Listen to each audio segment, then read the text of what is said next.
आज आपके समक्ष मेरे कहानी संग्रह आसपास से एक कहानी प्रस्तुत है। शीर्षक है जिस्म। पेटूमल का ढाबा नेशनल हाईवे पे स्थित था।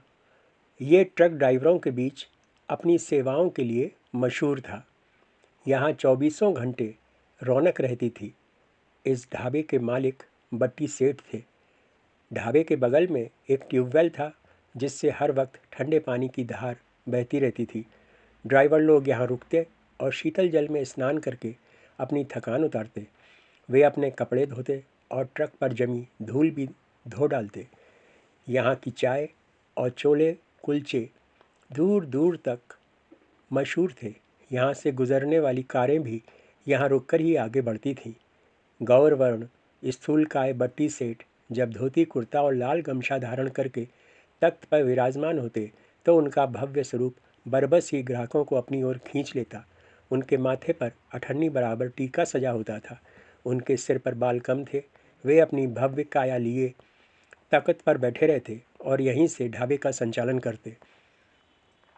उनके तख्त के पास दो कुत्ते भी बैठे रहते थे जो आते जाते ग्राहकों और दौड़ लगाते नौकरों को देखते रहते। इन्होंने आज तक किसी की टांग नहीं पकड़ी थी, अतः ढाबे से इनकी उदर पूर्ति होती रहती थी। बट्टी सेठ की नौकरों को सख्त हिदायत थी कि कभी उनके किसी ग्राहक को टेबल पर बैठकर रोटियों के लिए चिल्लाना न पड़े, और यदि कभी ऐसा होता तो उस टेबल के वेटर का बुरा वक्त आ जाता। उनका कहना था कि ग्राहक भगवान होता है, और यदि भगवान को ही मांग मांग कर खाना पड़े तो ढाबे का तो बंटाधार ही समझो। इसी ढाबे के आसपास एक विक्षिप्त युवती घूमती रहती थी। वह गूंगी भी थी और पता नहीं कैसे भटकती हुई यहाँ आ गई थी। एक दिन उसने बट्टी सेठ के सामने हाथ फैला दिए। उसके मैले कुचैले कपड़े देखकर तख्त के नीचे बैठे कुत्ते भौंकने लगे। बट्टी सेठ ने उन्हें घुड़का, फिर युवती के फैले हाथों पर रोटी सब्जी रख दी। पता नहीं वह कब से भूखी थी। उसने तुरंत रोटियां चट कर दी। बट्टी सेठ ने और दिलवा दी। इसके बाद वह यहीं रुक गई और सुबह शाम ढाबे से दो रोटी पाने लगी। उसकी उम्र 17-18 साल की रही होगी। वह सांवली थी और नाक नक्श तीखे थे। यदि उसे नहला धुलाकर साफ कपड़े पहना दिए जाते तो वह निश्चय ही आकर्षक लगती। उसकी आंखों में हमेशा एक खामोशी नज़र आती थी। जुबान तो कुदरत ने पहले ही बंद कर रखी थी। ग्राहकों की नज़र उस पर पड़ती तो उनके मन में ढेरों सवाल पैदा हो जाते, मगर उसकी दृष्टि हमेशा छोटे बच्चों पर ही टिकी रहती थी जो अपने घर वालों से चॉकलेट और कोल्ड ड्रिंक्स दिलाने के लिए ज़िद कर रहे होते थे। शायद उसे बच्चे पसंद थे। वैसे भी बच्चों की नज़रें ही उसे देखती थीं, बाकी की तो टटोलती भर थी। बट्टी सेठ ने उसका नाम चंपा रख दिया। जिस प्रकार ड्राइवर लोग रूट में पड़ने वाले मंदिर मज़ारों पर बिना माथा टेके आगे नहीं बढ़ते, उसी तरह पेटूमल का ढाबा आते ही उनके ब्रेक खुद ब खुद दब जाते थे। यहाँ रोककर वे नहाते धोते और खा पीकर विश्राम करते। दिन में चंपा या तो किसी पेड़ के नीचे बैठी रहती या फिर यहाँ वहाँ डोलती। कभी उसका मन करता तो वह ढाबे के सामने पानी छिड़ककर झाड़ू लगा देती। बट्टी सेठ चुपचाप उसे देखते रहते। एक दिन उन्होंने चंपा को ट्यूबवेल दिखाकर नहाने के लिए कहा। उसने भी मान लिया। कुछ पलों बाद वह भीगे कपड़ों में उनके सामने आकर खड़ी हो गई। उसे देखकर बट्टी सेठ को खुद पर बड़ी कोफ्त हुई कि उन्होंने उसके कपड़ों के बारे में क्यों नहीं सोचा। उन्होंने तत्काल कस्बे में आदमी दौड़ाया और उसके लिए सलवार कुर्ता मंगवा दिया। उन्होंने उसे कपड़े धोने का साबुन भी दिलवा दिया। उन्होंने ट्यूबवेल से थोड़ा हटकर एक तख्त से आड़ करा दी। उसने नए कपड़े उठाए और आड़ के पीछे चली गई। बट्टी सेठ ग्राहकों को निपटाने लगे। बट्टी सेठ के ढाबे पर कोई महिला नहीं थी। वे विधुर थे और कोई आस औलाद भी नहीं थी। रात में खाना खाकर वे ढाबे के पीछे बने कमरे में सो जाते थे। रात की दुकानदारी नौकरों के भरोसे चलती थी। उनके स्वामी भक्त श्वान हमेशा उनके नज़दीक बने रहते थे। आज वे जब खाना खाने बैठे तो कोई युवती उनके सामने आकर खड़ी हो गई। उन्होंने सिर उठाकर देखा तो उन्हें यकीन ही नहीं हुआ। उनके सामने पगली चंपा नए सलवार कुर्ते में नया रूप लिए खड़ी थी। उसकी आंखें सुनी थी मगर धुला धुला चेहरा भला लग रहा था। उसने उनके सामने हाथ फैला दिए। बट्टी सेठ ने अपनी थाली से रोटी सब्जी दे दी। वह खाना लेकर चल दी। इस वक्त रैन बसेरा करने वाले ड्राइवर ढाबे के सामने बिछी चारपाइयों पर बैठे खा पी रहे थे। उनका खाना चारपाइयों पर रखे पटरों पर सजा था। इनमें से ज़्यादातर शराब का सेवन भी कर रहे थे। बट्टी सेठ ने अपना भोजन समाप्त किया और ढाबा नौकरों के हवाले करके अपने कमरे का रुख कर लिया। चंपा भी सेठ जी से मिली रोटियां खा चुकी थी। वह अब ट्यूबवेल पर बैठी हाथ मुंह धो रही थी। इसी समय एक क्लीनर खाली बाल्टी लिए हुए ट्यूबवेल पर आया।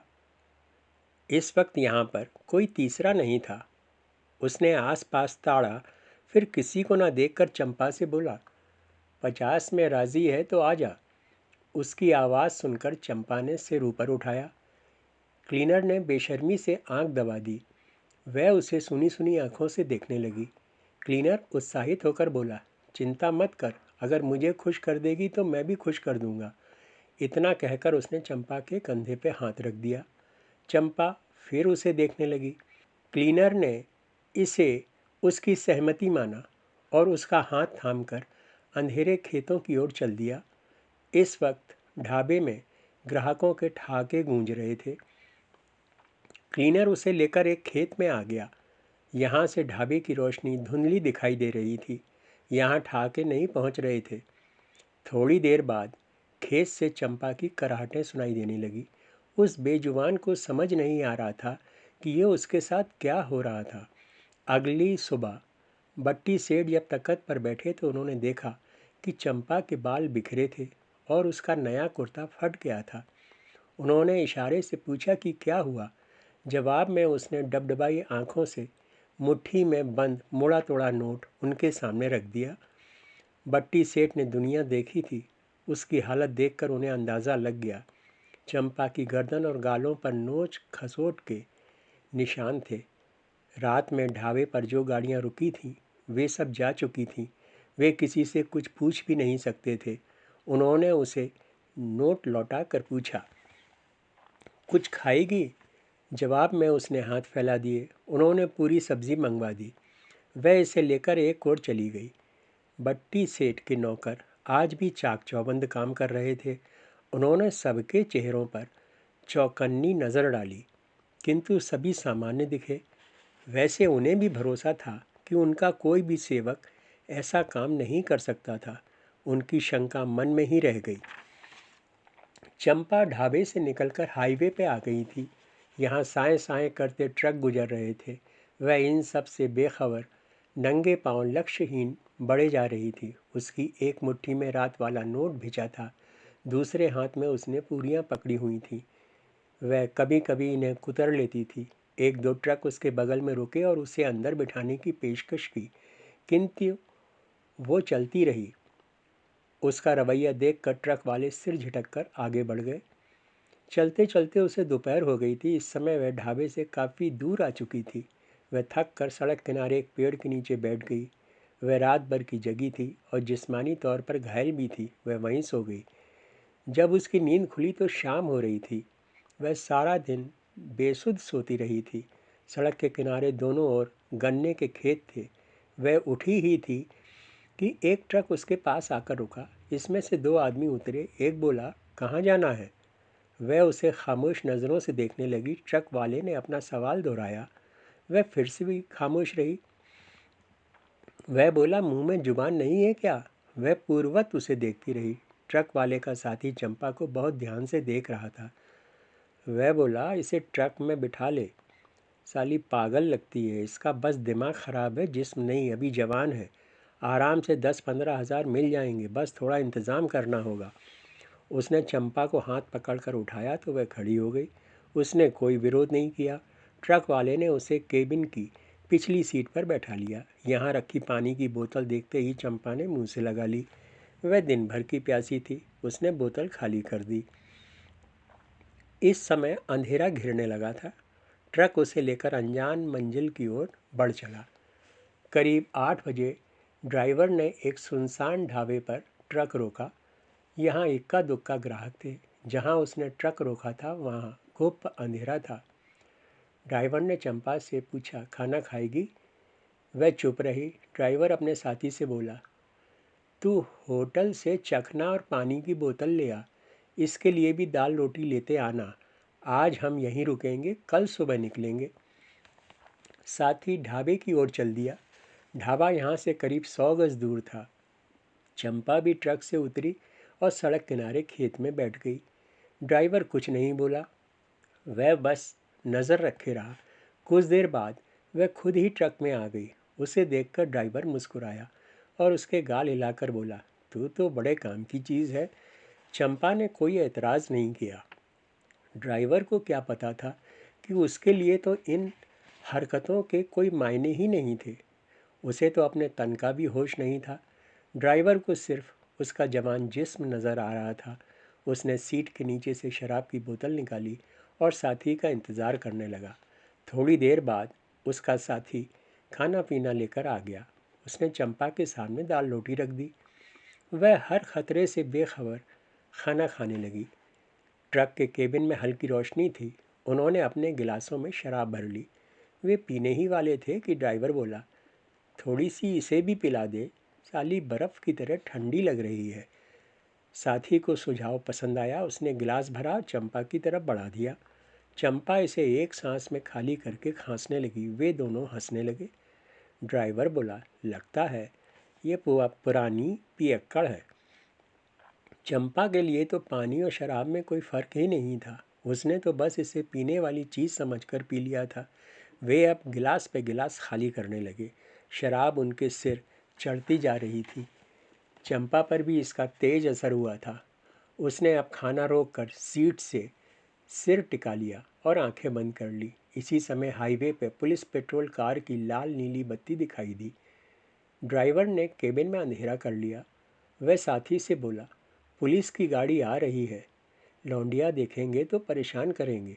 पेट्रोल कार उनके बगल से होकर गुजर गई। इस वक्त रात के 9:30 बज रहे थे।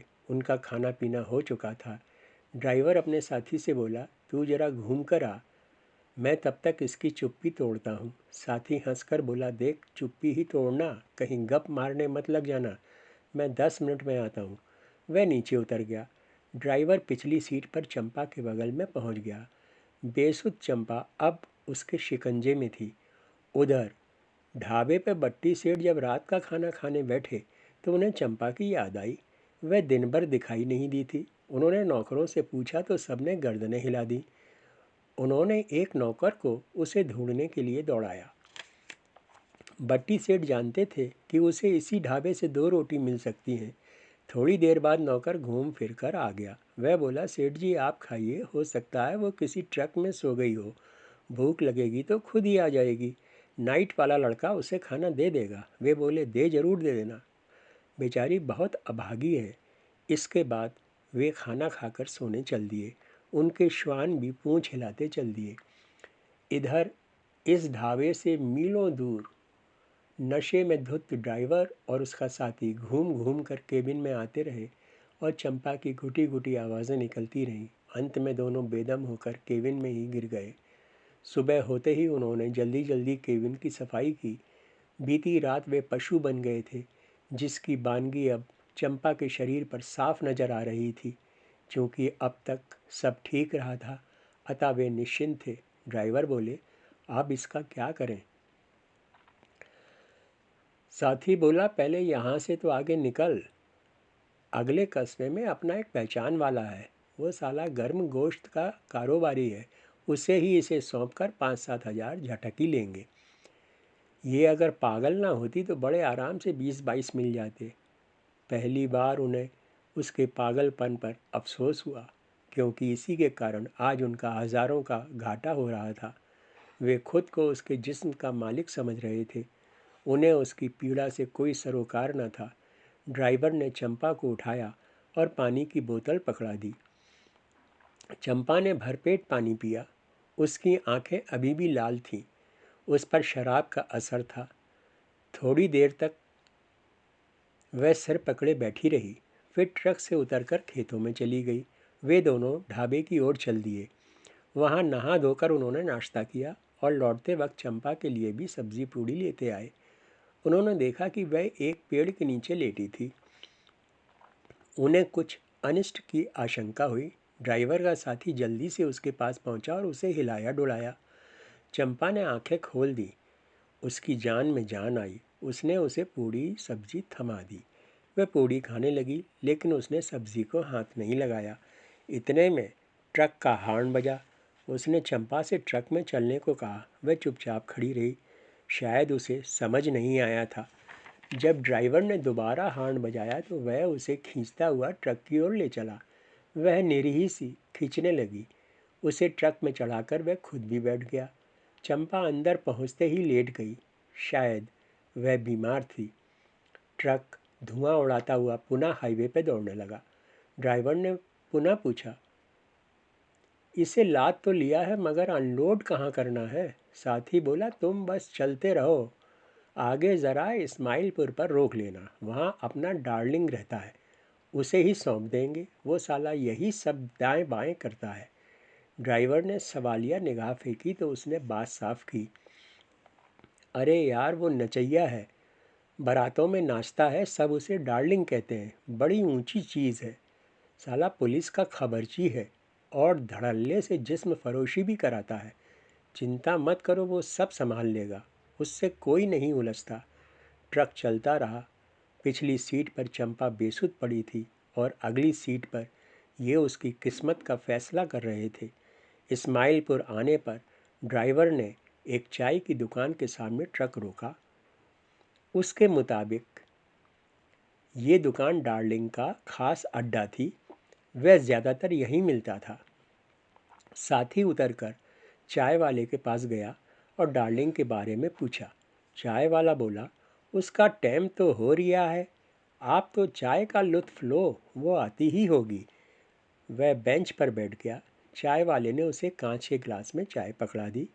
अभी उसने पहली चुस्की ली ही थी कि सामने से डार्लिंग आते हुए दिखाई दिए। वे भड़कीले टॉप और जीन्स में थे। उनके होठों पर लाल लिपस्टिक थी और कंधे पर बैग झूल रहा था। उनके कानों में लंबे लंबे झुमके थे। उनका धूप का चश्मा उनके पाउडर पुते मुंह पर कुछ ज़्यादा ही काला लग रहा था। वे इत्र से गमक रहे थे। डार्लिंग उसे देखकर चहकी, अरे बब्बन मियाँ, सुबह सुबह इधर कैसे? आज डार्लिंग की कैसे याद आ गई? डार्लिंग पूरी तरह ऊर्जा से भरे हुए थे। उनके आते ही दुकान महक उठी थी। चाय वाले ने उनके लिए कुर्सी रख दी। उनकी आवभगत देखकर उनके रसूख का पता चल रहा था। वे हाथ नचाते हुए चाय वाले से बोले, अरे तूने मेरे दिलदार की कुछ खातिर वातिर की या बस सूखी चाय ही पिला रहा है? जल्दी से 2 गरम समोसे ले आ, मेरे खाते में डाल देना। इसके बाद डार्लिंग कथित बब्बन मियाँ से मुखातिब होकर बोले, अब कहो, क्या काम है, क्या माल लाए हो? बब्बन मियाँ मुस्कुराए, माल ट्रक में लोड है, खुद चलकर देख लो। डार्लिंग एक आंख दबा कर बोले, जनाना है? बब्बन बोले, हाँ, जवान और गूंगी है, मगर दिमाग से बंद लगती है। डार्लिंग बोले, हमें कौन सा उसे उस्तादनी बनाना है, चलो फटाफट दिखाओ। वे कूले मटकाते हुए ट्रक की ओर चल दिए। चंपा इस वक्त अपनी कूहनी की चोट देख रही थी। वह इनसे बेखबर थी। डार्लिंग ने पास पहुंचकर उसकी ठोड़ी उठाई और आंखों में झांका। फिर वे बब्बन मियाँ से बोले, लगता है तुम कमीनों ने इसे रात भर सताया है, ये तो घायल भी है। बब्बन बोले, जो है सो सामने है, बोलो क्या दोगे? डार्लिंग ने चंपा के पूरे बदन पर हाथ फिराया, फिर कीमत लगाते हुए बोले, जिस्म ही जिस्म है, दिमाग तो बंद है। इसे तो बस पसेरी भर खिलाना ही है, 2000 तक दे दूंगी। कीमत सुनकर बब्बन चौंके और बोले, ऐसा गज़ब मत करो, 2000 तो ये चुटकियों में वसूल देगी। डार्लिंग बोले, वसूल तो देगी, मगर जेल भी तो हम ही जाएंगे। आजकल बड़ा सख्त थानेदार आया है, मुआ मेरी तरफ तो देखता भी नहीं। हार कर बब्बन बोले, अच्छा 3000 कर दो और माल तुम्हारा। डार्लिंग बोले, 3 तो इसकी तैयारी में ही लग जाएंगे, लेकिन तुम्हें ना भी तो नहीं कर सकती। चलो सौदा पक्का। डार्लिंग ने बैग से रुपए निकाले और बब्बन के हाथ पर गिन दिए। इसके बाद डार्लिंग ने चंपा को पुचकारा और बोले, तू चिंता मत कर, आज से मैं ही तेरी माँ हूँ, तू मेरे साथ चल। चंपा उसका चेहरा देखने लगी। वह उसका हाथ पकड़कर ट्रक से उतारने लगा। वह यंत्रवत उतर गई। उसे लेकर डार्लिंग एक तरफ चल दिया। चंपा ने पलटकर ट्रक की ओर देखा, जो अब स्टार्ट होकर गाढ़ा धुआं उगल रहा था।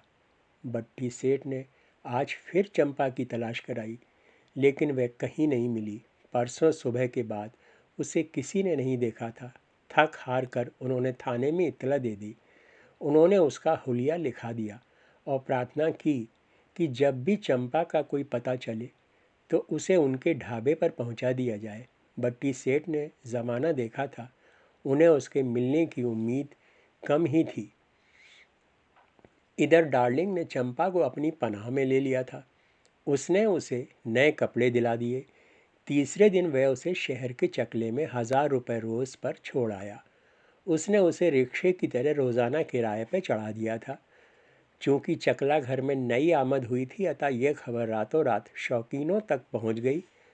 शहर के अय्याश रोज़ उसका गूंगा जिस्म नोचने लगे। डार्लिंग को खासी आमदनी होने लगी।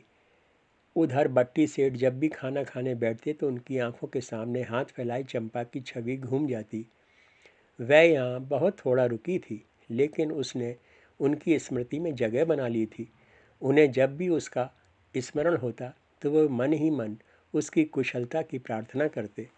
ढाबे पर अखबार आते ही वे सबसे पहले हेडलाइंस पढ़ते। उन्हें उम्मीद थी कि शायद किसी दिन अखबार से ही उन्हें उसका पता चल जाए। दिन बीत रहे थे। समय के साथ चंपा का चेहरा भी स्मृति में धुंधलाता जा रहा था। चंपा को डार्लिंग के पास करीब 1.5 महीना हो गया था। वह उसके लिए सोने का अंडा देने वाली मुर्गी साबित हुई थी। एक दिन डार्लिंग को लगा कि चंपा शायद गर्भवती है। उसने उसका चेकअप करवाया तो उसकी शंका की पुष्टि हो गई। उसे झटका सा लगा, क्योंकि मुर्गी जल्दी ही कुड़क होने वाली थी। उसने गुर्दे के दलालों से बात की। डार्लिंग को पता था कि एक गुर्दे का बड़े आराम से 1 लाख मिल जाता है। अगर मरीज़ अमीर घर का हो तो फिर कितना भी मांगा जा सकता है। चूँकि उसकी पहुँच मरीज़ों तक नहीं थी, अतः उसने एक दलाल से बात पक्की कर ली। वह और इंतज़ार नहीं कर सकता था, क्योंकि चंपा का गर्भ पनप रहा था। ज़्यादा महीने चढ़ने पर हो सकता था कि डॉक्टर ही ऑपरेशन के लिए मना कर देते। उसने 1 लाख में संतोष करना बेहतर समझा। वह निर्धारित दिन चंपा को लेकर अस्पताल पहुंच गया। उस दिन उसने फटे पुराने कपड़े पहने हुए थे। दलाल ने हाथों हाथ चंपा के फर्जी कागजात बनवा दिए। डार्लिंग ने खुद को चंपा का भाई लिखाया। सारा काम चटपट हो गया और अगले ही दिन चंपा एक गुर्दे वाली हो गई। 1 सप्ताह बाद उसे अस्पताल से छुट्टी मिल गई। डार्लिंग ने उसे कुछ दिन आराम देने के बाद पुनः किराए पर चढ़ा दिया। इस बार किराया आधा तय हुआ, क्योंकि ग्राहकों को उसका गर्व नज़र आने लगा था। डार्लिंग को इस नुकसान की चिंता नहीं थी, क्योंकि उसकी नज़रें अब चंपा के पेट में पल रहे नन्हे गुर्दों पर टिकी थीं। चंपा का दिमाग तो निष्क्रिय था, किंतु पेट में पल रहा जीव चैतन्य था। चंपा के शरीर ने खुद पर हो रहे अत्याचारों का विरोध करना शुरू कर दिया। एक दिन वह मौका पाकर भाग निकली। भागते वक्त उसके तन पर वही कपड़े थे जो उसे भट्टी सेठ ने दिलवाए थे। वह बदहवास सी चली जा रही थी। चलते चलते उसे रात हो गई। वह एक इंडस्ट्रियल एरिया में पहुंच गई थी। इस समय कारखानों में काम बंद था, अतः सड़क पर सन्नाटा पसरा था। वह एक फैक्ट्री के सामने मूर्छित होकर गिर पड़ी। अगली सुबह जब फैक्ट्री के चौकीदार ने उसे फुटपाथ पर मूर्छित पड़ा देखा तो पानी के छींटे मारकर उसे होश में लाया। उसने उसे खाने को डबल रोटी और चाय दी। चंपा की हालत कुछ बेहतर हुई। चौकीदार ने उससे कुछ जानना चाहा तो वह खामोश बनी रही। वह उसके पास पानी की बोतल छोड़कर फैक्ट्री में आ गया। दिन में लोगों की आवाजाही शुरू हो गई। मजदूर उस पर एक उड़ती सी नज़र डालते और आगे बढ़ जाते। दोपहर को वह उठी और यहाँ वहाँ सड़कों पर डोलने लगी। इस फैक्ट्री एरिया में एक बस स्टॉप था जिसके ऊपर टीन शेड था। शहर से आने वाली बसें यहाँ रुकती थीं। चंपा ने इसे ही अपना ठिकाना बना लिया। उसे मज़दूरों के टिफ़िन से थोड़ा भोजन भी मिलने लगा। उसके शरीर में गर्व पनप रहा था। वह इस ओर से बेखबर नज़र आती थी। फैक्ट्री एरिया में डोलती चंपा अब किसी के लिए अजनबी नहीं रही थी। उसका शरीर बेडौल होता जा रहा था। दिन में वह किसी पेड़ के नीचे बैठी अपने पेट पर हाथ फेरती रहती और रात में बस स्टैंड की छत के नीचे सो जाती। एक दिन चंपा वहाँ से भी गायब हो गई। पहले तो इस ओर किसी ने ध्यान नहीं दिया, किंतु बाद में कुछ ने इस बारे में चर्चा की। शीघ्र ही वह उनके मानस से भी उतर गई। उससे गायब हुए 2 महीने से ऊपर हो चुके थे। एक दिन सुबह सुबह उसी फैक्ट्री के चौकीदार ने उसे फुटपाथ पे पड़ा देखा। वह लपक कर उसके पास पहुंचा। उसकी आंखों के सामने चंपा की लाश पड़ी थी। उसका निचला हिस्सा खून से सना था। खून बहकर फुटपाथ पर जम गया था। लगता था कि रात में उसे किसी वक्त प्रसव हो गया था। उसके चेहरे पर असीम वेदना थी। थोड़ी दूर पर कुत्ते एक नवजात का शव झिंझोड़ रहे थे। ये बीभत्स दृश्य देखकर चौकीदार को चक्कर सा आ गया। उसने पुलिस को खबर कर दी। पुलिस और मीडिया साथ साथ मौके पर पहुंचे। कानूनी कार्रवाई शुरू हो गई। चौकीदार ने जब अपने गमछे से चंपा को ढकना चाहा तो कैमरे वाले बोले, जरा रुको, एक फ़ोटो तो ले लें, फ़ोटो नेचुरल होनी चाहिए। पुलिस ने पोस्टमार्टम के लिए लाश भेज दी। रिपोर्ट में उसके गर्भपात की पुष्टि हुई। चूँकि पुलिस आने तक कुत्ते नवजात को उद्रस्त कर चुके थे, अतः रिकॉर्ड में सिर्फ एक ही मौत दर्ज हुई। अगले दिन अखबार में चंपा के नेचुरल फ़ोटो के साथ इंसेट में उसका चेहरा भी छपा। बट्टी सेठ ने जब अखबार देखा तो उन्हें यह चेहरा जाना पहचाना सा लगा। उन्होंने याददाश्त पर जोर दिया तो उन्हें चंपा याद आ गई। उन्हें सपने में भी उम्मीद नहीं थी कि एक दिन उस बेजुबान जिस्म की ऐसी दुर्गति हो जाएगी। दुनिया ने उसका पूर्ण दोहन कर लिया था, अतः वह वहीं चल दी थी जहाँ से आई थी।